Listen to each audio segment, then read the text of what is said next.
Les Juifs ont-ils véhiculé pendant des siècles des textes pouvant être utilisés par leurs adversaires, ceux qui les dénigrent, ceux qui les combattent?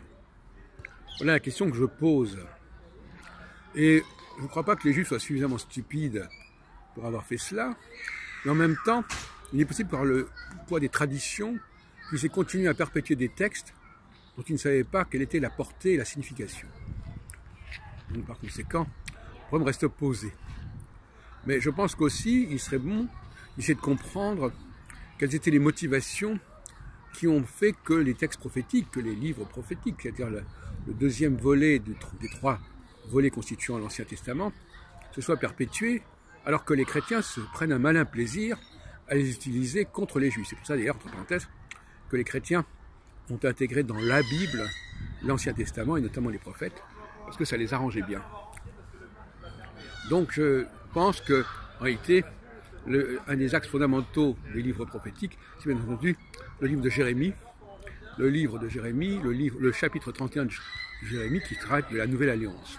C'est le cœur même de la littérature prophétique, et c'est ça qui pose la question juive dans sa façon la plus remarquable, de savoir que les Juifs ont conclu avec leur Dieu une nouvelle alliance, ou inversement, et que cette nouvelle alliance, elle est celle que nous connaissons, c'est-à-dire que j'ai décrite depuis pas mal de temps, à savoir que désormais les Juifs n'auront plus à apprendre le judaïsme, mais que le judaïsme sera entre eux.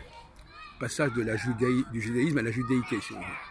Et on a bien compris cela dans l'époque moderne, qui est justement le moment de l'avènement de la Nouvelle Alliance, depuis, disons, le 15e, 16e, 17e siècle, où les Juifs ont commencé à jouer un rôle absolument fondamental dans le développement de l'Occident, dans tous les domaines, et pas seulement du point de vue religieux. La contribution juive, elle est bien au-delà du religieux, c'est ce qu'on puisse dire. Et par conséquent, il y a une nouvelle ère qui est celle annoncée par Jérémie 7 ou 8 siècles avant notre ère, et qui s'est réalisée finalement à peu près 2000 ans après. Et 2000 ans après Jérémie.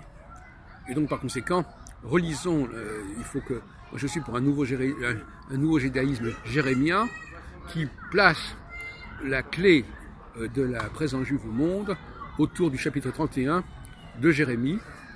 Et ce chapitre 31, il est très très problématique pour les chrétiens. Et c'est pour ça qu'ils essayent de le noyer. Et ils citent souvent Isaïe.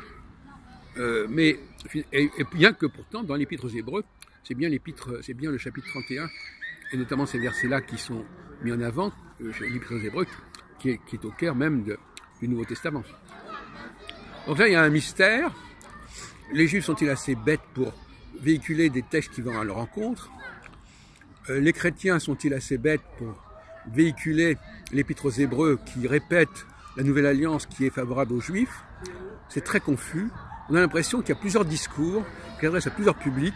On est vraiment en plein syncrétisme, c'est-à-dire différents textes qui traitent globalement du même sujet, mais qui en traitent selon des angles totalement différents. Et par conséquent, ça crée une grande confusion. Donc il est important de clarifier, la clarification théologique est une chose absolument essentielle de nos jours, et c'est à cela que je m'attelle.